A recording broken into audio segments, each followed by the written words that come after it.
Job étudiant, j'étais livreur Domino's. Ça fait 3 mois que je me fais tabasser en prospection, que je prends porte sur porte avec tous les boss que j'ai rencontrés. Donc moi là, quand j'arrive, j'ai un discours de commercial standard. Sur ma carte, il n'y a pas écrit alternant. Sur ma carte, il y a écrit ingénieur commercial. Quand il comprend que je suis là pour prospecter, il marche, il ouvre la porte et il me dit dehors.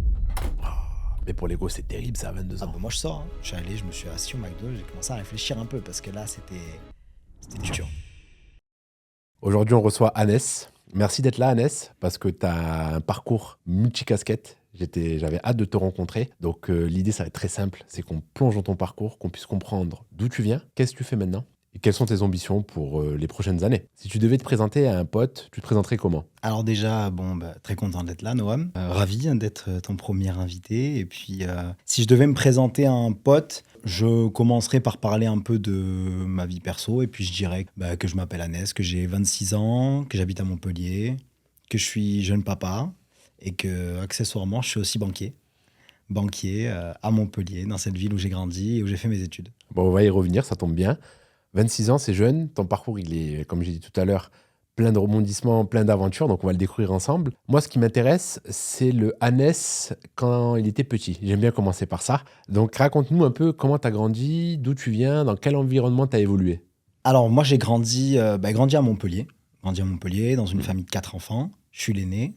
2 petites sœurs, un petit frère.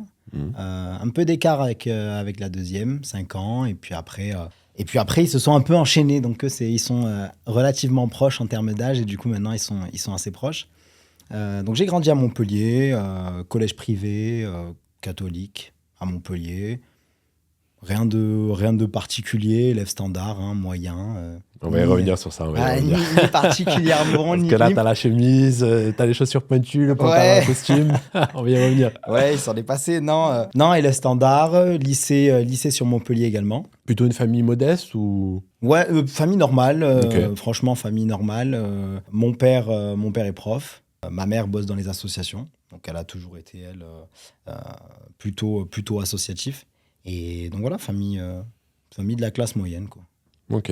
Est-ce que dans ton enfance, tes parents t'ont appris quelque chose d'important? Est-ce qu'ils ont joué un rôle dans le Annès que tu es maintenant? Alors, ouais, sur plein de sujets, si on doit au moins se concentrer sur le sujet qui est peut-être l'ambition, peut-être les projets, peut-être la carrière, ou en tout cas la partie pro plutôt. Ouais, beaucoup d'ambition. Mon père, comme je t'ai dit, prof au lycée. Et pour mon père, c'était tout droit, c'était un bac scientifique, c'était une prépa, c'était une école d'ingénieur, c'est sa came, c'est son monde. Il est prof de maths, hein, pour pas le... Voilà, donc c'est ça son monde. Et ma mère on était en mode pourquoi pas, ou pourquoi pas médecine, quoi. C'était un peu ça l'idée, c'était un peu ça l'idée dans la tête de mes parents. Donc je suis parti avec depuis le début une idée où mon père était branché sciences, plutôt ingénieur, ma mère branchée sciences aussi, plutôt médecine. Ça faisait 2 voies, il n'y en avait pas beaucoup d'autres. Mais c'était les 2 voies, en tout cas, pour lesquelles dans lesquelles ils me voyaient. Ah, excellent, parce que quand on voit ce que tu fais aujourd'hui, on va y revenir, hein, mais c'est complètement à l'opposé des sciences. Ouais, complètement. Complètement. C'est arrivé assez vite, hein, d'ailleurs. Moi, j'aimerais revenir justement à tes 17-18 ans. J'aimerais savoir quel type d'étudiant t'étais, quel jeune t'étais. Est-ce que t'étais plutôt un mec chill, un mec ambitieux, tu profitais de la vie? Raconte-moi un peu les détails comme ça, croustillants. Alors moi, étudiant 17-18 ans, ça veut dire que je viens d'avoir le bac. Moi, j'ai matrixé de foot, hein, donc j'ai toujours été très foot, sport. Surtout au lycée, surtout fin lycée, surtout post-bac. Donc c'est vraiment la période dans laquelle je faisais beaucoup de sport. Et puis, ouais, j'étais chill. Comme je t'ai dit, j'étais pas un étudiant brillant. J'étais un étudiant vraiment standard, que ce soit au lycée ou après. J'ai fait un bac S, voilà, parce que c'était un peu, à mon époque, la voie royale, entre guillemets, hein. C'était un peu, je dis à mon époque comme si j'avais... mais quand j'étais au lycée, c'était un peu la voie royale, de se dire, bon, bah, si tu sais pas trop quoi faire et que tu as le niveau, va en S, c'est le mieux. Ça t'ouvre le plus de portes, comme on dit. Donc, bac S, standard, dans la moyenne, bac dans la moyenne. Puis ouais, voilà, plutôt chill. Franchement, plutôt chill. Là, je sais pas du tout ce que j'ai envie de faire. Ok.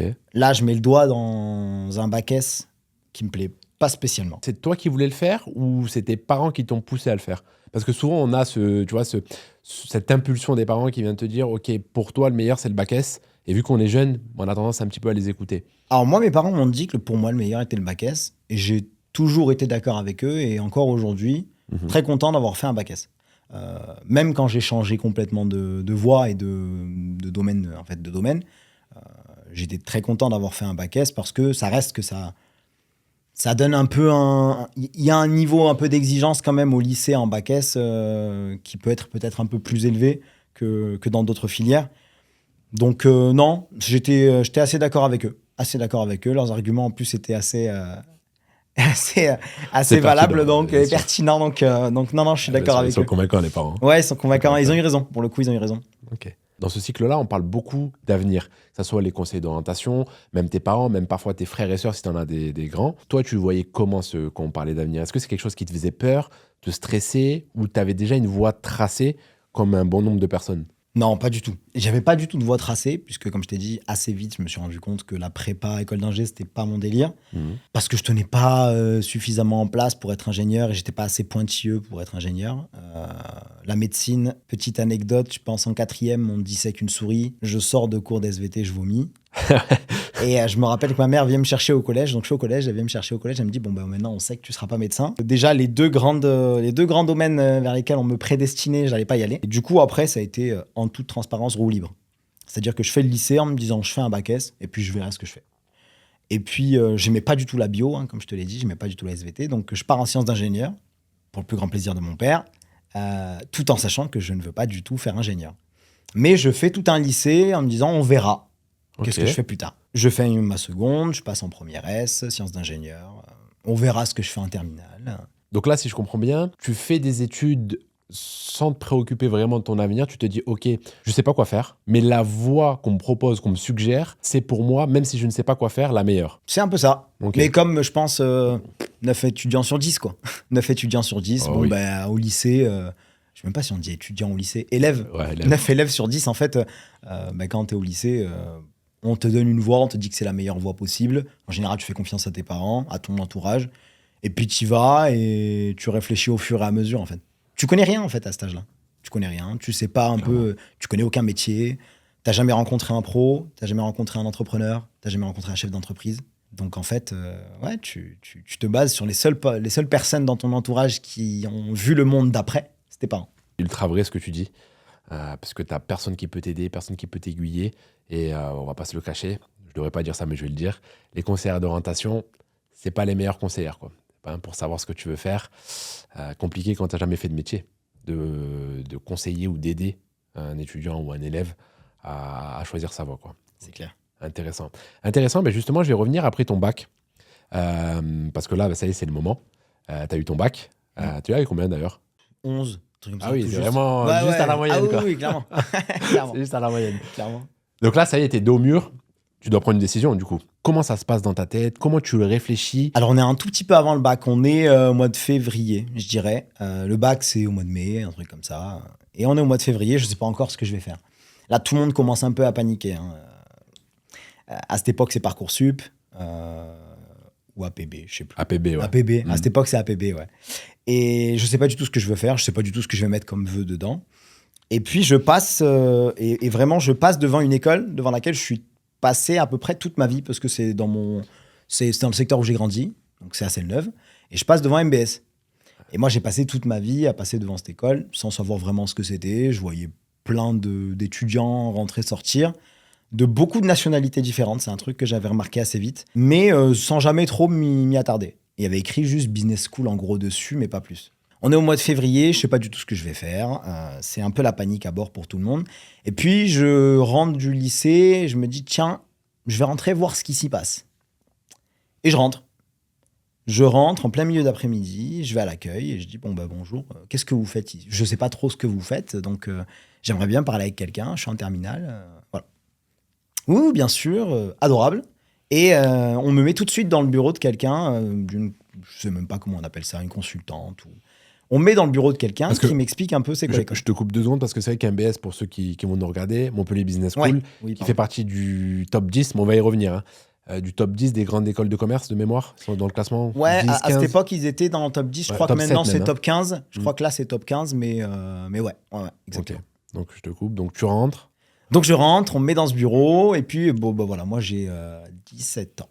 Ouais, j'ai 17 ans. Tu dois Du coup, halluciner, non? Ça, parce que ça change du ouais, lycée, là. je sais même pas ce que je fais là, mais je suis rentré, comme je t'ai dit, j'ai vu de la lumière, je suis rentré, quoi. Et donc, je lui ai dit, bon, ben voilà, c'est quoi? J'ai vu écrire business school, mais pas plus, quoi, j'en sais pas plus. Et donc, elle est adorable et elle me fait toute l'explication de qu'est-ce que c'est quoi cette école? C'est une école de commerce. Qu'est-ce qu'ils proposent comme parcours? À quoi est-ce qu'on aspire quand on est étudiant à Montpellier Business School? On cherche quoi? On veut faire quoi comme études? C'est quoi les domaines qu'on étudie? Parce que peut-être au lycée, on ne sait pas ce qu'on étudie dans une école de commerce. Encore qu'aujourd'hui, maintenant, c'est un peu plus. On communique beaucoup plus. Mm. Mais moi, en 2016 et quand j'ai le bac, donc on est février 2016. 2016, une business school, si on ne s'est pas renseigné, il n'y a pas TikTok, il n'y a pas tout ça. On ne sait pas ce que c'est une école de commerce. Elle m'explique, elle me dit que c'est sur concours. Donc moi là, je me dis, c'est mort. Concours, c'est mort. Et pire que ça, parce que c'est d'abord sur dossier, puis sur concours. Et je dis, mais du coup, c'est sur APB. Non, pas du tout. C'est pas APB, c'est une école privée, donc c'est payant. Deuxième, impossible. Donc c'est payant, c'est pas sur APB, c'est sur dossier, et après il y a un concours. Ça fait un paquet de raisons de surtout pas y aller, quoi. Red flag sur red flag, quoi. Ouais, c'est ça. Donc moi, je prends le fly. Elle finit le truc, elle me donne les dates, elle me dit, pour passer le concours, il faut déposer le dossier, une grosse lettre de motivation, lettre de recommandation, avant telle date. Je pars, je rentre chez moi. Pour moi, ok, c'était sympa. Ça a l'air stylé, ça ressemble au truc des États-Unis, mais pas plus. Vraiment, c'est comme ça que je sors. Puis je rentre chez moi et je raconte à mes parents. Je raconte à mes parents et pareil, ils se disent, et là, et à posteriori, j'ai compris, ils se disent, oh punaise, il y a un truc qui a l'air de lui plaire, il y est allé de son plein gré, c'est pas nous qui l'y avons poussé, faut saisir le truc.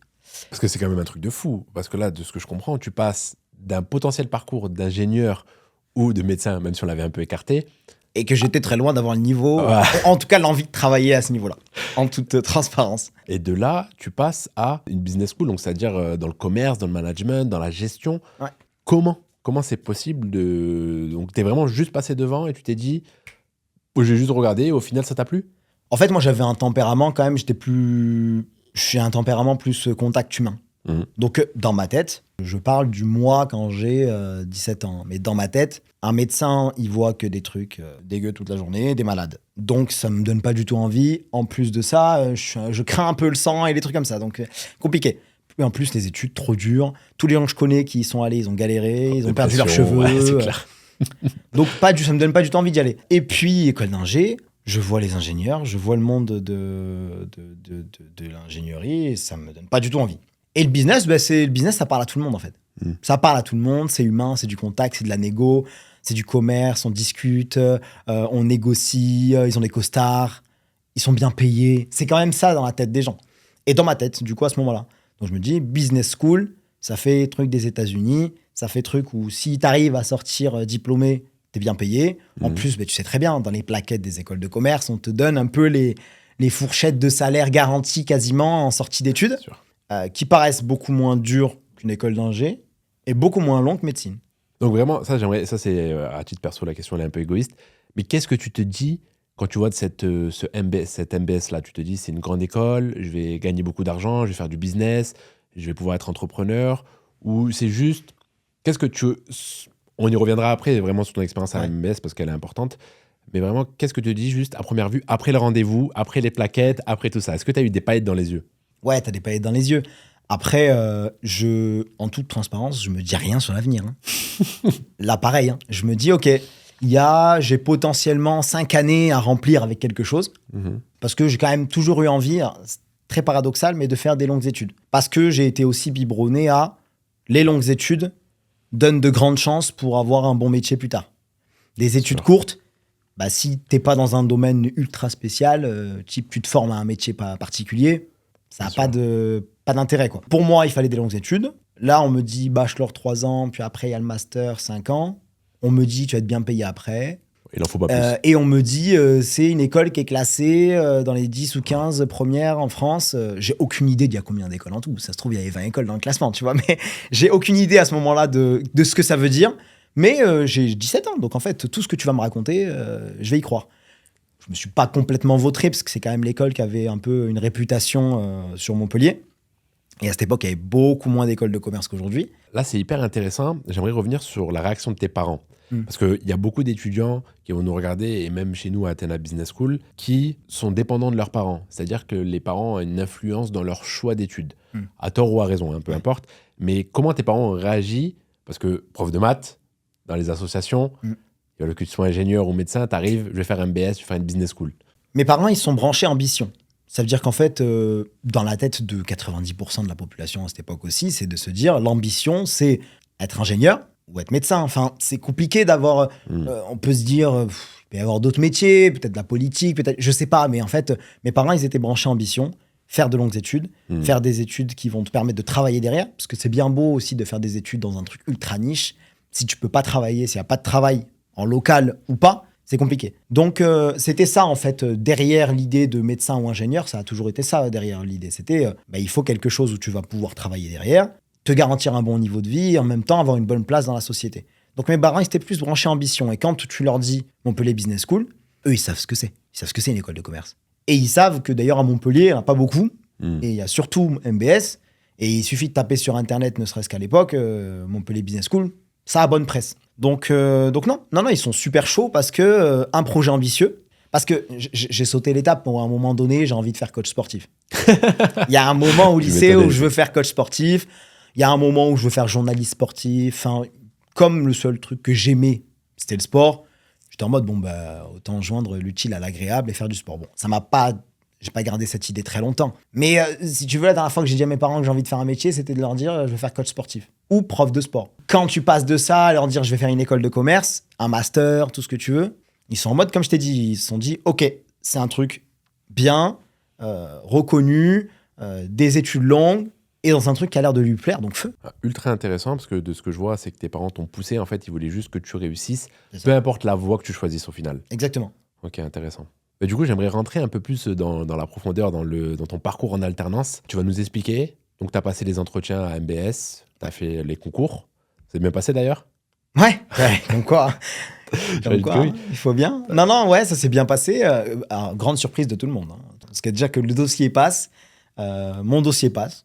Je sais pas comment, mais il passe. Tu les as trouvés compliqués, les tests?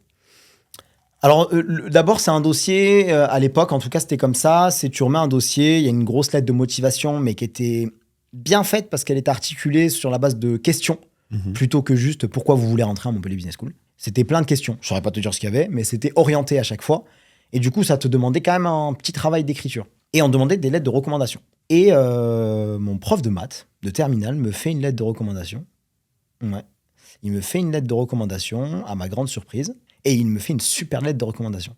Prof, agrégé à l'époque, c'est prof de maths sérieux, quoi. Et il me fait une lettre de reco, et il dit, je cite même la phrase, c'est une phrase que moi j'ai retenue, que ça nous fait bien rire maintenant a posteriori, mais c'est la promotion 2016-2017 aura la chance de compter Annès parmi elles, un truc comme ça. Genre, il lui tourne un truc comme ça dans une lettre de reco officielle qu'il envoie à l'école. Donc moi, quand je mets ça dans le dossier, je me dis, bon, mes notes sont pas folles, mais avec ça, sur un malentendu, ça passe. Et ça passe. C'est beau le malentendu. Ouais. Et du coup, je pars faire les entretiens. Donc, il y a entretien, test d'anglais, le TAJ à l'époque, TAJ post-bac, et une synthèse de français, un truc comme ça. Il y a 3 ou 4 épreuves, en sachant que les 2 plus grosses en termes de coefficients, de ce que je me rappelle, c'est l'entretien en lui-même, où là, tu as un membre de l'école et un professionnel. Et tu as, ça c'est le plus gros coef, et ensuite tu as le TAJ, qui a un très gros coef aussi. Donc je les passe, ça se passe bien de mon point de vue, en tout cas l'entretien. Et puis, quelques semaines plus tard, j'apprends que je suis pris. Ok, donc là, tu intègres, il me semble que MBS, c'est un bachelor en 3 ans, grande école, c'est ça? Exactement. Ok. Alors là, c'est un peu particulier parce que c'est le programme grande école. Il n'y a pas encore de l'alternance, il me semble. En plus, à ton époque, c'était encore pas très, très connu. Non. À quel moment tu peux commencer à faire de l'alternance chez eux déjà? 3e année. Ok. Attends, non. C'est même un peu différent. Parce que, alors, je rentre en bachelor. Le bachelor en soi, c'est 3 années d'études. Mais il y avait 2 ans, une année de césure à l'international, puis une 4e année. Donc, en fait, c'est un bachelor en 4 ans à cette époque. Ok. Si tu fais le bachelor, c'est en 4 ans. Moi, je l'ai fait en moins. Mais il se fait en 4 ans, normalement. Et du coup, normalement, tu peux rentrer en alternance si tu fais le bachelor qu'à partir du master. Ok. Voilà. Donc, en plus, il faut savoir que c'est payant chaque année. Ouais, C'est payant chaque année. c'est payant. La somme, elle n'est pas négligeable. Ah non. Hein, voilà, Non, elle n'est non. pas négligeable. Non, c'est pas Donc, j'imagine que ton ambition, rapidement, c'est d'être en alternance. Ou ouais, pas du tout. oui, non, si. Alors en fait, au début, je sais même pas trop ce que c'est l'alternance, moi. Hein. Mhm. C'est- Raconte-nous un peu comment t'es tombé dans l'alternance, parce que là, ta chaîne première, deuxième année de bachelor, troisième année, t'arrives à la quatrième année, l'alternance te tombe dessus par hasard, ou c'est toi qui le choisis consciemment? Parce que c'est vrai qu'à cette époque-là, c'est pas connu. Non, c'est pas connu. C'est même un fait un peu pour les imbéciles, entre guillemets, désolé du terme, mais Ouais. pour les gens du BTP qui voilà, sont un peu dans une voie compliquée. Et donc, comment t'arrives à choisir ça? En fait, à cette époque, c'est un peu il y a les deux extrêmes. Il y a les apprentis, Mhm. mais quand on dit apprenti, ça veut dire ce que tu as dit, c'est le BTP, quoi, ou dans les métiers manuels. Et il y a une petite élite qui rentre en alternance dans les grosses boîtes, quoi. Parce que les petites boîtes n'ont pas les moyens de prendre des alternants. Il me semble qu'en 2016 ou en 2017, il n'y a pas beaucoup d'aide pour les entreprises Non, quasiment sur la pas. prise d'alternants. Certainement un peu, mais en tout cas, c'est négligeable par rapport à aujourd'hui.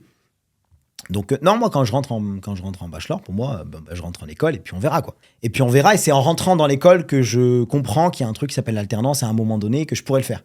Comment tu parles à des potes à toi? C'est l'école qui en parle. Ok. C'est l'école qui communique auprès des étudiants, voilà, en disant qu'il y a quelque chose qui arrive après, qui s'appelle alors, ce qu'ils appellent ça le programme grande école, je suis pas sûr, mais en gros, en master, tu peux mettre un pied, c'est ce qu'a toujours vendu Montpellier Business School, et c'est ce qu'ils vendent encore aujourd'hui comme étant vraiment leur fer de lance, c'est l'alternance. À MBS, c'est important. Ok. Et tu te dis quoi à ce moment? Tu te dis, ok, cool, je vais plus pouvoir payer l'école, ou l'alternance, quand ils te le présentent, tu te dis, ah ouais, je vais pouvoir avoir de l'expérience et en plus étudier. Comment tu le vois à ce moment-là? Parce que là, tu as 20, 21. C'est un juste milieu entre... Non. Ouais, c'est un juste milieu entre les deux. Je me dis, ouais, je paierai plus l'école. Mhm. Je me dis, je vais te payer. Ouais, aussi. Ça, c'est ouf. Parce que moi, première et deuxième année, j'ai un job étudiant. C'est-à-dire que moi, en première et deuxième année, j'ai un job étudiant. Et du coup, parce qu'il faut un peu d'argent, quoi. T'es dans Bien le sûr. post-bac, t'as une voiture, t'as le permis. Tes parents, ils sont en train de te payer une école qui coûte un œil. Ouais, t'as un job étudiant. Là, je te garantis, t'es obligé. T'es obligé. Et moi, dans ma promo, c'est dingue parce qu'il y a des gens qui sont de famille et qui ont les moyens de payer où ça fait ni chaud ni froid. Il y en a d'autres qui ont fait des crédits. Ok. Ouais, prêt étudiant, ouais, à l'époque, on y était. Hein. À l'époque, il y en a qui font prêt étudiant. On est en première année et ils ont emprunté, je sais pas moi, 30 ou 40 000 euros, un truc comme ça, qui rembourseront à la fin de leurs études. Quand ils commenceront à bosser, ils commenceront à le rembourser. Ouais, moi, ça me paraît fou à cette époque. Je me dis, c'est dingue quand même, les gens, ils empruntent de l'argent pour aller à l'école. Mais parce que, pareil, on n'a pas beaucoup de gens dans mon entourage qui avaient fait ça, quoi. Et donc, à cette époque, je me dis ça. Je me dis, je vais plus payer l'école et je vais te payer. Donc, c'est trop bien. Et je vais pas beaucoup plus loin. L'expérience pro, je commence à la prendre en compte au fur et à mesure du temps. Avant d'être dans l'alternance, je mets quand même un moment avant de me dire, c'est vrai que sur un CV, dire j'ai un master ou dire j'ai un master, y compris 3 ans d'expérience pro dans telle ou telle boîte, c'est pas pareil. Mais je mets du temps à le comprendre, ça. Est-ce que justement, tu avais un peu d'appréhension, de peur, de doute quand tu vois, qu'on te présente un petit peu l'alternance? Parce que c'est vrai que on te dit, bah, tu vas travailler, en même temps, tu vas étudier. Tu avais un job étudiant, donc tu vas diminuer ton salaire par rapport à ton job étudiant, mais tu vas garder le même volume d'heures. Comment t'as appréhendé ça? Je l'appréhende pas parce que je suis pas d'un tempérament stressé. Ok. Je suis plutôt d'un tempérament, surtout encore plus à ce moment-là où, quand ça arrive, on verra, mais ça va le faire. Ça va le faire. J'étais toujours en mode ça va le faire. J'arriverai à réviser en même temps que je bosse. J'arriverai à assumer les deux, la charge de travail pro et la charge de travail pour l'école. J'y arriverai. Donc en fait, non, moi, j'appréhende pas. Il n'y a pas un moment où j'appréhende. Il y a un moment où tu prends un coup de chaud. Quand tu arrives aux examens et que tu étais en alternance, tu prends un coup de chaud. Mais sinon, non, j'appréhende pas. Bah, écoute, parfait, tu me fais une transition parfaite. Avant de rentrer dans l'examen, t'arrives, on te présente l'alternance, ça te plaît. Tu dis, je vais pas payer l'école, je vais pouvoir gagner de l'argent. C'est ça. Comme tous les jeunes, hein, en premier lieu. Et là, tu dois trouver une entreprise. Comment ça se passe? On t'aide? Tu galères? C'est compliqué? Ouais, on m'aide. T'as une idée déjà? Enfin, tu galères, tu doutes, tu stresses?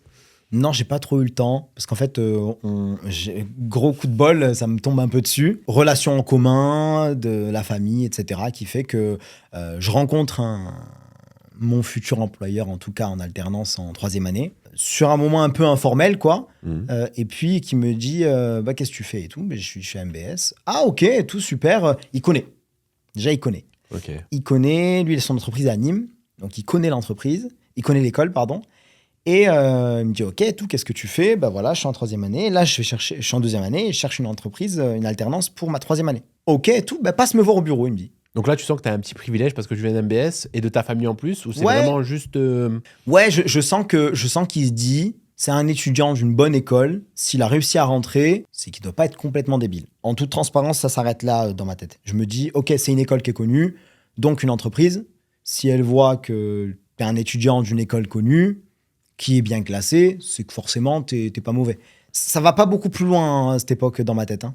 Et du coup, C'était une entreprise de quoi, par curiosité? c'est une entreprise de bureautique Ok. qui, du coup, qui fait de la vente et de la location d'appareils, d'imprimantes, photocopieurs, etc. Ouais, donc tu le trouves en quelques jours. Ouais, je le Quelques trouve mois, assez vite en fin d'année. En fin de 2e année, je le trouve assez vite. Ok. Je le trouve assez vite. Après, c'est vrai qu'à cette époque-là, il y avait pas autant d'engouement pour l'alternance. C'était Non. pas aussi au devant de la scène. Non, non. Là, c'était le réseau principalement. Et si tu venais de bonne école, c'était ça. beaucoup plus complexe que ça. Mm. Et c'était quoi tes missions? Enfin, quel était le poste qu'on t'avait prévu justement à cette entreprise-là? Parce que j'imagine que tu avais un certain standard où tu étais prêt à accepter un peu tout. Qu'est-ce qu'on te propose? Moi, j'étais prêt à accepter un peu tout. Après, encore une fois, j'étais pas dans l'anticipation. Ok. Donc, j'étais en mode, il m'a dit, viens me voir, je vais aller le voir et on va voir ce qu'il me propose. Il sait que je suis d'une école de commerce, donc il va me parler d'un métier de commerce. Et c'est ce qui se passe, il me propose un job de commercial, un poste de commercial en alternance, en me disant que lui, son intérêt, c'est de me former pour que plus tard, je signe après mes études, quoi. Moi, je suis à fond. Je suis à fond. Première fois que je vais travailler dans une entreprise où je vais être commercial, puisque job étudiant, j'étais livreur Domino's. Hein. Donc, si tu veux, c'était pas du commerce que je faisais avant. Et Donc là, tu me dis, je vais être bien habillé tous les jours, et je vais parler qu'avec des chefs d'entreprise, et je vais leur vendre des contrats, et en plus, je vais être payé, je vais avoir des commissions si j'arrive à vendre. Enfin, pour moi, c'est génial, quoi. Ah là, t'as les yeux où il y a des dollars dedans. Ouais, sur le papier, c'est excellent. Et juste avant de commencer, comment tu te sens un peu? Parce que là, comme tu l'as dit, c'est ton premier jour, t'as jamais fait ça, il va falloir vendre, t'as été livreur, ce qui est complètement différent. T'arrives, j'imagine, belle chemise, costard, C'est chaussures pointues. C'est Mais ça. bon, t'as 21 ans. Dans l'entreprise, il y a des gens qui ont 30, 35 ans, 2 fois ton âge. C'est ça. Qu'est-ce que tu ressens à ce moment-là? Comment tu vois les choses? Comment tu le sens? Toujours en mode feeling, zéro. Ouais, non, quand t'es dedans, t'es en mode il m'a fait confiance, je peux pas décevoir, quoi. Il m'a fait confiance, je vois bien que j'ai la moitié de l'âge où j'ai l'âge des enfants de tous les salariés de l'entreprise. Donc je comprends que ouais, il m'a fait confiance, faut que je sois à fond, quoi. Faut que je sois sérieux, faut que je sois à fond. Moi, j'ai pas trop d'ego sur ça, je suis là pour apprendre. Mais encore plus à l'époque en alternance. Je suis là pour apprendre, donc j'écoute ce qu'on me dit, j'essaie d'appliquer, je m'intéresse à ce qu'on me raconte. Franchement, ça s'arrête là, quoi. Je suis là pour apprendre et pour me former. Ok. On va revenir sur ça d'ailleurs. Les premières missions, quand tu arrives les premiers jours, c'est quoi? Parce que c'est vrai que en alternance, les étudiants ont beaucoup de mal avec les tâches, on va dire, ingrates dès le départ. C'est-à-dire qu'ils aimeraient directement manager une équipe. Tu vois ce que je veux dire? Ouais, Ils veulent directement des responsabilités et des missions qui sont en corrélation avec le diplôme. Ouais, complètement. Mais là, j'aimerais que tu nous partages un petit peu la réalité terrain. Quelles sont les premières missions au début que tu as fait dans cette entreprise-là? Première chose que j'ai faite quand je suis arrivé, c'est un lundi, il y a la réunion du lundi matin. J'écoute un peu ce qui se passe, le business dans le pipe, on parle un peu de tout ça, je comprends rien à ce qu'ils racontent. Ils vendent des imprimantes. Donc, première chose qu'on fait, c'est on me dit, voilà, ça, c'est toutes les fiches produits. Ça, c'est le matériel qu'on vend. Tu parleras pas à un client tant que tu sauras pas de quoi on parle et ce qu'on vend. Donc, J'imagine des trucs incompréhensibles, la rallonge, 3, 4, 5 Exactement. pages. C'est des fiches techniques de produits qu'on vend. Ça, c'est une imprimante. Le nom de l'imprimante, c'est le modèle à côté, le nombre de pages par minute qu'il est capable de délivrer. Il y a un tonnerre dans une... Enfin, pour moi, une imprimante, oui, une imprimante, tu l'achètes à Carrefour, t'achètes ta cartouche, tes feuilles et t'imprimes. Je comprends même pas à l'époque qu'il y a un truc qui s'appelle avoir un contrat d'entretien, faire une location, payer une imprimante tous les mois. Enfin, je comprends pas ça, en fait. Je comprends pas ça, en fait, parce qu'à cette époque, moi, j'ai jamais côtoyé un notaire ou quelqu'un qui imprime 2000 pages par jour. Donc forcément, pour moi, ça n'a pas de sens. Pour moi, l'imprimante, c'est comme l'imprimante de la maison, quoi. Où tu imprimes ton CV une fois par an, ça s'arrête là. Donc dès que je comprends ça, là, je commence à comprendre un peu c'est quoi ce monde. Qu'est-ce que je vais vendre, en fait? Je vais vendre des imprimantes. Comment on vend une imprimante? Elle a un prix. Et en fait, nous, on vend un loyer. Et en fait, dans ce loyer, il y a un contrat d'entretien, il y a un entretien de la machine, il y a le papier, il y a le tonnerre, il y a un engagement sur une durée. C'est tout ça qu'on m'explique au début, c'est de quoi je vais parler avec mes clients. Avant même d'arriver à l'étape parler avec un client. Déjà, il y a une bonne quinzaine de jours où c'est produit, process. Ça commence comme ça. Donc ensuite, tu enchaînes sur le terrain. Ouais. Et là, on me Dur. montre un CRM. Ouh. Et c'est la première fois que je rencontre un CRM aussi. CRM, outil pour gérer un petit peu les clients, Ouais, envoyer c'est des ça, mails, c'est etc. ça. Outil dans lequel grosse base de données. Parce que je t'interromps rapidement. Justement, est-ce que tu sens la différence entre la théorie, ce que tu apprends depuis 3-4 ans en école, qui plus est une grande école, et la réalité terrain? On a souvent cette remarque-là. Je vois ton petit sourire, donc je pense que là, il y a pas mal de choses à nous raconter sur ça. Ouais, tu vois la différence parce qu'en fait, à l'école, c'est stylé. À l'école, tout ce que tu vois, c'est stylé. Dans la pratique, alors après, je ne sais pas pour les autres, je parle pas pour toutes les boîtes, mais moi, dans la majorité des entreprises dans lesquelles j'ai travaillé, à l'école, tout ce qu'on voit, c'est très général, c'est stylé en théorie. Quand tu es dans une entreprise, c'est très concret, quoi. C'est très concret et on parle c'est du ROI au jour le jour, surtout quand tu es commercial. Et tu le sais aussi bien que moi. Quand tu es commercial, c'est du ROI. Donc en fait, c'est concrètement, tu as fait combien d'appels aujourd'hui et tu as pris combien de rendez-vous et il y a combien de gars que tu dois rappeler et à la fin du mois, c'est tu as signé combien en fait. Et c'est très concret. C'est très concret comparé à ce que tu peux voir à l'école. En plus, je suis très très jeune, donc j'ai fait très peu. J'ai fait des études, mais on a vu que les grandes matières très générales, des trucs très avec des noms qui passaient bien, quoi. Mais ouais, là, tu prends une gifle quand même. Ouais, tu m'étonnes. Ouais. Est-ce que tu sentais justement que tu étais traité comme un alternant ou on attendait de toi les mêmes résultats qu'un CDI? Ah non, je suis traité comme un CDI, là. Ok, donc on te met la pression, on te pousse à apprendre vite, à réfléchir vite. On me pousse à apprendre vite. Ok. On me pousse à... Ouais. Là, on me traite comme un CDI, dans le sens où on attend de moi la même implication que quelqu'un qui est en CDI. Ça te fait peur, ça? Non, ça me fait pas peur. T'as ce côté un peu compétiteur où tu te dis... Ouais, en plus, j'arrive dans une équipe où il n'y a pas énormément de commerciaux. Ok. Donc, je suis pas noyé dans la masse. Et du coup, je suis pas la petite main de l'équipe commerciale. Et ça m'a aidé. Hein, parce que j'arrive, il y a une manager des ventes qui est adorable. Et j'arrive avec deux qui sont assez juniors aussi dans la boîte. Ils avaient une expérience de commercial dans d'autres entreprises. Mais ils arrivent, ils sont là depuis pas très longtemps non plus. Donc, on arrive, on est presque sur un même pied d'égalité tous. Ils ont quasi 10 ans de plus que moi. Ils ont un peu plus de la trentaine à ce moment-là. Ou tout juste la trentaine, quoi. Donc, en fait, je suis tout de suite je fais partie de l'équipe commerciale, quoi. Je fais partie de l'équipe commerciale, je dois vendre, j'ai mes prospects, j'ai mon secteur, j'ai ma voiture de fonction. Enfin, je suis traité comme tout le monde. Ok, on va y revenir, parce que c'est intéressant de connaître un peu l'ambiance de l'entreprise. Raconte-nous un petit peu ta première vente. Quand tu vas voir le client, tu parles avec le client, tu as 22 ans, tu vas peut-être parler à quelqu'un, un professionnel, à un DRH, un directeur, un manager qui a lui 40 ans, tu vois, qui te prend un peu de haut, qui a de l'expérience, qui est un peu un ego surdimensionné. Comment tu gères ça? Alors, je vais te décevoir. Ma première vente, c'est des pompes funèbres. C'est pas un DRH, c'est pas un chef de grande entreprise, c'est pas quelqu'un qui se prend pour... Pas du tout. Ma première vente seule, c'est des pompes funèbres. Des pompes funèbres de où? Des pompes funèbres d'un bled dans le Gard. Et avec qui le contact passe super bien. Ok. C'est une boîte familiale, il y a le gérant, il y a sa fille qui bosse avec lui. Et tu sens pas justement qu'à ce moment-là, quand tu fais cette vente-là, il n'y a pas ce petit rapport de c'est un alternant, j'ai pas envie de lui faire confiance? Ils savent pas que je suis alternant. Ok, tu fake it until you make it, quoi. Ah, mais ça fait... Tu le dis pas. Ça fait 3 mois que je me fais tabasser en prospection, que je prends porte sur porte avec tous les boss que j'ai rencontrés. Donc moi, là, quand j'arrive, j'ai un discours de commercial standard. Je présente pas, sur ma carte, il n'y a pas écrit alternant. Sur ma carte, il y a écrit ingénieur commercial. Ok. Donc moi, j'arrive, je suis ingénieur commercial. Je vends des copieurs. Je suis jeune, Comme t'en déduis ce que tu veux, mais j'ai jamais dit à aucun client que j'étais alternant. Ok. Donc je suis jeune, mais eux, ils ne me prennent pas de haut. Pour eux, c'est un commercial. Oui, il est jeune, mais c'est un commercial d'une boîte de copieurs. Il nous propose il nous fait une belle propale. Feu, quoi. Mais ça met du temps.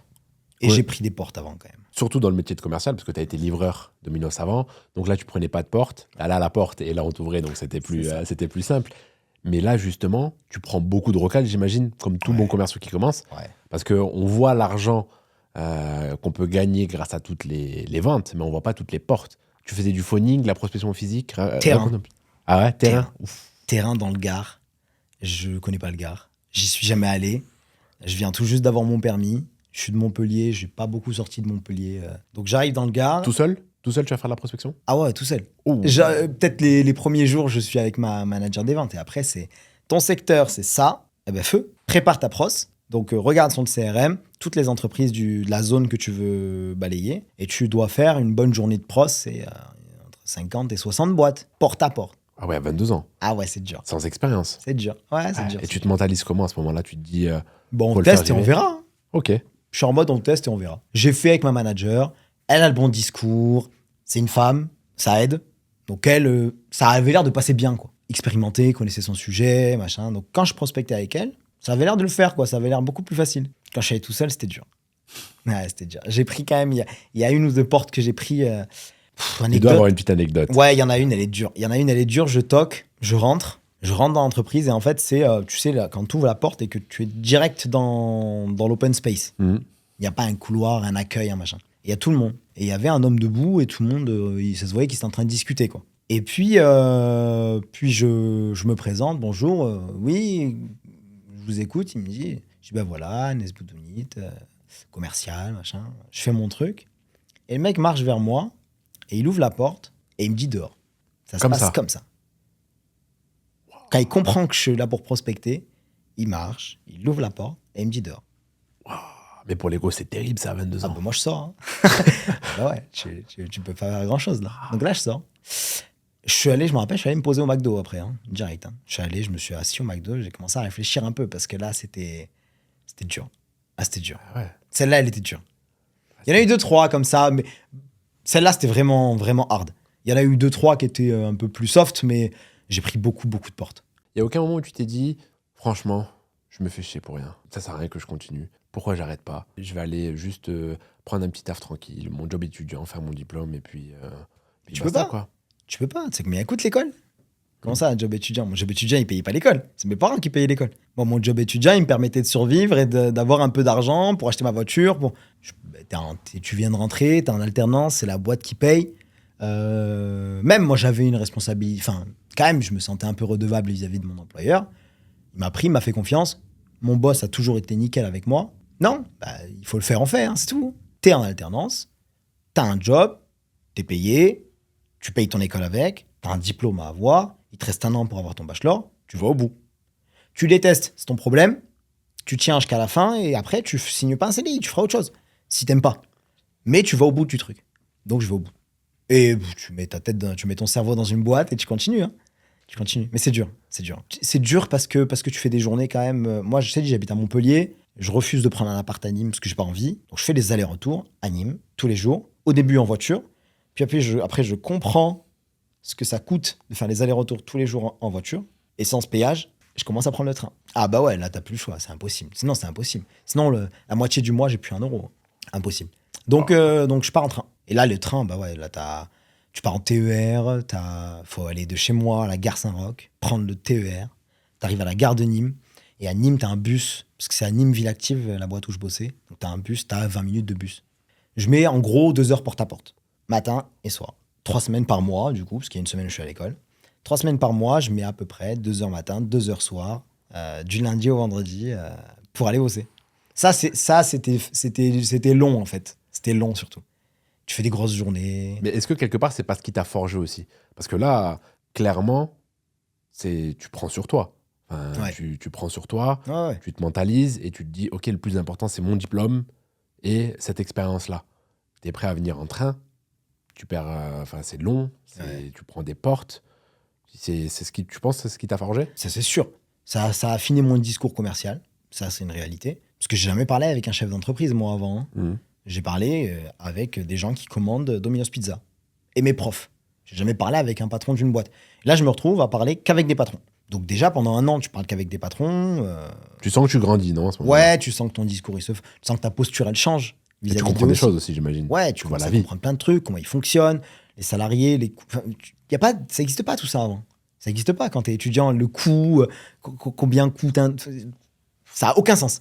Là, tu comprends plein de trucs, mais vraiment, ce que j'ai pris de ça, c'est le discours et la posture commerciale face à un chef d'entreprise. Ça, c'est une réalité. Ce job m'a servi à ça. Ok, t'évolues, donc tu restes pendant donc ta dernière année de bachelor, Mm. première année de master aussi. Non. Tu changes? Ouais, je change. Ok. Ouais, Je change. Là, il y a un concours interne Ok. à cette époque, parce que moi, j'étais dans le Parce que- programme bachelor. parce que là, Du si je comprends bien, tu te sens bien dans l'entreprise, Enfin, l'ambiance. Ouais, le ouais, patron se je sent m'entends bien. très bien avec mon manager. C'est plus les conditions de travail qui sont un peu Ah, mais c'est que dures. le métier, j'ai pas envie de faire ça. Ok. Et en fait, moi, j'ai toujours aussi, je t'avais dit, je veux faire un master. Et ça se voyait, c'était normal que lui, il était en train de miser sur moi en tant qu'apprenti Mhm. pour embaucher un commercial derrière, un CDI. Ok. Ça se voyait, c'était pas le.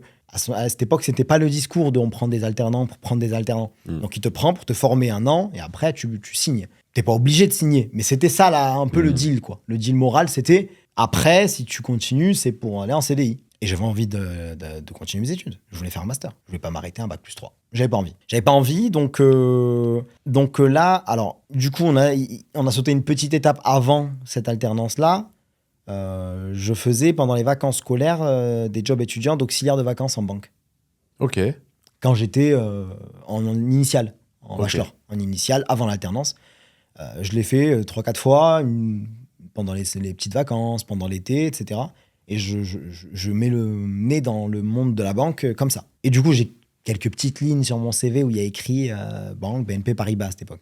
Du coup, j'arrive à la fin de cette alternance, je me dis non, impossible. Je me dis, je vais faire de la banque. En plus, je connais plein de noms, parce que du coup, quand j'y étais, j'ai rencontré des directeurs régionaux, etc. Donc, je connais quelques noms. Sur mon CV, il y a écrit que j'ai déjà été chez eux, chez BNP. Et j'ai un bachelor, j'ai été commercial. Enfin, je me dis que je commence à avoir un profil, quoi. On arrive peut-être au mois de mars-avril, et je demande à MBS, parce que je sais que BNP est partenaire d'MBS. Et je demande à MBS, oui, j'ai vu qu'il y avait une journée de job dating, de recrutement pour les alternances, en master. Et je leur dis, je veux y participer. Et ils me disent, c'est pas pour ta promo. Ils me disent, c'est pas pour ta promo. Du coup, là, je leur dis, ok, je note la date, et je pose un jour de congé, et je débarque avant. Donc ça commence à 8h, je débarque à 7h30. Je dis, si on veut pas me mettre officiellement dans le truc, je vais y aller au culot. Et ça a marché. Tu rentres chez BNP Paribas, là, ça te change de ouf. Ouais. Ça se passe bien? Ça se passe super bien. Je découvre le monde de la banque pour de vrai. Je prends mon poste, je monte en compétences et en fait, je commence à comprendre ce que j'ai envie de faire, ou en tout cas le type de clientèle avec laquelle j'ai envie de travailler. Et c'est les entrepreneurs. Ok, intéressant ça. Donc là, tu finis ton diplôme avec la BNP Paribas. Ensuite, tu as ton diplôme. Tu sors de MBS, donc programme grandes écoles, bac+5. 3 ans d'expérience déjà à ton actif, Ouais, c'est ça. solide. Et là, tu intègres du coup la boîte actuelle dans laquelle tu es, en CDI. Raconte-nous un peu plus sur ça. Comment ça se passe? Alors donc, après BNP, après mon expérience chez BNP, j'accompagne des pros. Je suis très content, je monte en compétences, j'apprends. Mais moi, j'ai envie de plus. J'ai envie d'accompagner des plus grosses boîtes parce que ça me plaît, parce que leur fonctionnement me plaît, parce que les contraintes et leurs besoins, en fait, me plaisent. J'ai envie d'accompagner des boîtes qui ont des vrais besoins structurants et moi, de monter en compétences et du coup, d'être que dans des sujets à forte valeur ajoutée. Et du coup, je postule et je rentre à la Banque Populaire. Je rentre à la Banque Populaire, chargé d'affaires entreprises. Bon salaire à la sortie du Ouais. diplôme? Ouais, bon Tu peux donner une salaire. fourchette? Ouais, je peux donner une fourchette. À cette époque, c'est quoi? C'est entre 38 et 42. Pas mal. Ouais, Correct. ouais, sortie d'études, c'est sympa. Et puis... Poste à responsabilité, décris-nous un peu le poste. Qu'est-ce que tu faisais à la banque? la banque, alors quand je rentre chez BNP, alors du coup, on est juste avant que je passe chez Banque Populaire, mais quand je rentre chez BNP Paribas, je suis chargé d'affaires pro. Donc en fait, j'accompagne des professionnels allant jusqu'à un certain chiffre d'affaires relativement bas, donc artisans, commerçants et des petits entrepreneurs sur la partie pro, mais aussi sur leur partie perso. Donc je les accompagne sur les deux volets. Et là, donc tu montes super vite en compétences parce que tu as plein de casquettes en même temps, quoi. Donc quand je prends ce poste, ça se passe super bien, je monte en compétences, mais je comprends très vite que ce qui me plaît, c'est le pro. Et par le pro, j'entends le haut du pro, hein, donc des entreprises qui font une certaine taille, et que la partie vie privée, optimisation, épargne, etc., c'est pas ma came. Et c'est comme ça que je rentre du coup à la Banque Populaire, là pour faire le métier que j'ai envie de faire, c'est chargé d'affaires entreprise. Ok. Donc tu gères de l'argent, tu gères des patrons. Ouais. Donc un peu la suite logique de ton parcours au final. Est-ce que tu as une ambition? Tu te dis, je peux pas rester là, je reste là 1 an, je fais le tour et ensuite je vais viser plus gros. Je te connais, donc je sais déjà plus ou moins la réponse. Et je sais que tu es dans une course en avant. Ouais, j'ai envie de faire plein de trucs. Il y a plein de choses que j'ai envie de faire. Je sais pas encore tout à fait vers quoi les orienter. Il y a de grandes chances qu'un jour ou l'autre, je change de camp et que je passe du côté du côté entrepreneur, hein, du côté chef d'entreprise, parce que c'est une aventure qu'à un moment j'ai envie de vivre. Mais ouais, non, ça c'est sûr que je j'ai pas envie de perdre de temps. J'ai pas envie de perdre de temps, ça a toujours été un peu le projet, ça a toujours été un peu l'idée. Aujourd'hui, je suis le plus jeune sur mon poste dans mon équipe et j'ai pas envie que ça change. J'ai envie à chaque fois d'essayer d'accélérer le plus possible. Alors après, tu peux pas pousser les murs. À un moment donné, il y a des limites, d'évolution du fait même qu'on vive à Montpellier. C'est une réalité. Bien sûr. Si j'étais allé à Paris, ma carrière peut-être aurait été différente. J'en ai pas du tout envie. Donc on va faire avec ce qu'on a ici. Et il y a de quoi faire. Ok, c'est quoi le mindset de Hannes aujourd'hui? C'est quoi ses ambitions? C'est quoi ses aspirations? C'est quoi ses envies? Qu'est-ce qui te fait vibrer? Là, mes envies, c'est d'apprendre. Ok. Apprendre, monter en compétences au maximum. Monter en compétences auprès de mes clients, hein, du coup, en rencontrant un maximum de chefs d'entreprise qui me parlent d'eux, de leur business, de comment ils fonctionnent, de comment ils sont devenus ce qu'ils sont aujourd'hui. Et moi, monter en compétences aussi techniquement, parce que c'est une réalité. Un banquier, c'est quelqu'un qui, sur énormément de sujets, est ultra pertinent dans le conseil. C'est une réalité. Il n'y a pas beaucoup de métiers où tu es aussi polyvalent dans l'accompagnement. Et en tant que banquier, on a les mains dedans, quoi. On a vraiment des mains dans le cambouis avec nos chefs d'entreprise, avec nos clients. Et c'est ça qui me stimule pour le moment. Ok, eh ben écoute, merci. Je vais te poser. Là, l'idée, c'est de transmettre un maximum de valeur parce que tu es passé par toutes les étapes de l'alternance, par des métiers compliqués, on l'a vu. Actuellement, tu occupes un beau métier. Moi, je te connais personnellement, donc je sais que tu as un parcours qui suffirait pas en 45 minutes, 1 heure, malheureusement. À 26 ans, c'est beau, bravo. Merci. Bravo. L'idée, c'est que voilà, je te pose quelques questions pour donner des conseils aux étudiants. Est-ce que tu vois la différence aujourd'hui entre un étudiant qui a fait de l'alternance et quelqu'un qui n'a pas fait d'alternance? Ouais, je la vois, pas dans les compétences techniques, mais dans le savoir-être. Dans le savoir-être, la posture que tu as quand tu as des collègues, quand tu as des managers, des hiérarchiques, des clients, ça s'apprend pas à l'école. Ça s'apprend que dans une entreprise. Tu peux pas, théoriquement, pour mon métier de banquier, il y a beaucoup d'étudiants qui sont très certainement 10 fois meilleurs que moi en analyse financière et en tous les sujets que je pilote au quotidien. Mais la posture, ça s'apprend pas à l'école. Ok, c'est intéressant ça. Qu'est-ce que tu aurais aimé recevoir comme conseil quand tu étais plus jeune? C'est dur celle-là. Ouais. Un truc que tu as compris, tu vois, qui a changé ta vision, tu as changé ton mindset. Ouais, c'est vraiment l'idée d'aller au bout du truc. Aller au bout de toute chose que quand tu mets le doigt dedans, tu vas au bout. Parce qu'en fait, si tu t'arrêtes avant, en général, tu te dis peut-être que si j'avais poussé un petit peu plus, ça aurait marché. Quand tu vas au bout, t'as rarement des regrets, en fait. T'as rarement des regrets, t'as peut-être perdu un peu de temps, mais t'as beaucoup appris. Ouais, qu'on me dise, non, ce que mes parents m'ont dit. Donc en fait, non, je l'ai eu le conseil. Aujourd'hui, comme ça s'est passé, c'est parfait. Comme on dit, il vaut mieux avoir le regret d'avoir essayé plutôt que le remords de ne pas avoir essayé. Exactement. Complètement. Et qu'est-ce que personne ne voit derrière ton parcours? Parce que maintenant, tu as 26 ans, tu es marié, projet bébé, j'espère pour toi. Tu gagnes de l'argent, t'es pas à plaindre, je pense. C'est même pas projet. C'est bébé depuis 18 Oui, mois. c'est vrai, bébé depuis 18 mois, autant pour moi. Mais voilà, tu es quelqu'un d'accompli, mais qu'est-ce qu'on voit pas derrière le parcours? Beaucoup de travail, de détermination, d'échecs, de résilience. Ouais, c'est plus, j'ai pas peur en fait. Je pense que je suis pas plus doué que grand monde d'ailleurs. Il n'y a pas eu un domaine dans lequel j'excelle. Je fais pas partie des gens qui sont nés avec une capacité dans un truc très précis et qui font que. Mais j'ai pas peur. J'ai pas peur, je tente, j'y vais, j'essaie d'aller au bout du truc. De l'humilité, j'essaie d'apprendre. Quand j'arrive quelque part, moi, j'ai aucun problème à arriver, dire je ne connais rien, j'ai tout à apprendre, de n'importe qui. Je pense que c'est ce qui a fait que j'ai réussi un peu à passer quelques étapes, quoi. C'est d'arriver à chaque fois en me disant, j'ai pas peur, j'y vais, je tente. J'ai pas d'a priori, ni positif ni négatif. Ça se tente, ça va le faire. Sur le moment, ça me semble être une bonne idée, donc feu. Et je pense que c'est ce qui a fait que j'ai pu faire un peu ces grandes étapes-là. Est-ce que tu penses que ton parcours aurait été différent si tu n'avais pas fait MBS? Parce qu'il y a souvent ce duel entre est-ce que c'est un diplôme que tu achètes? Est-ce qu'il vaut vraiment quelque chose sur le marché du travail? Est-ce que tu penses que tu aurais été qui tu es maintenant sans MBS? En toute transparence, le monde de l'alternance, il a tellement évolué, et le monde d'ailleurs des études, il a tellement évolué entre le moment où moi je rentre à MBS et le moment où, et aujourd'hui, alors à l'heure à laquelle on parle, que aujourd'hui, est-ce qu'une école ultra renommée, c'est la seule option? Non, c'est faux. À l'époque, ça l'était. À l'époque, ça faisait tout, quasiment. Hein.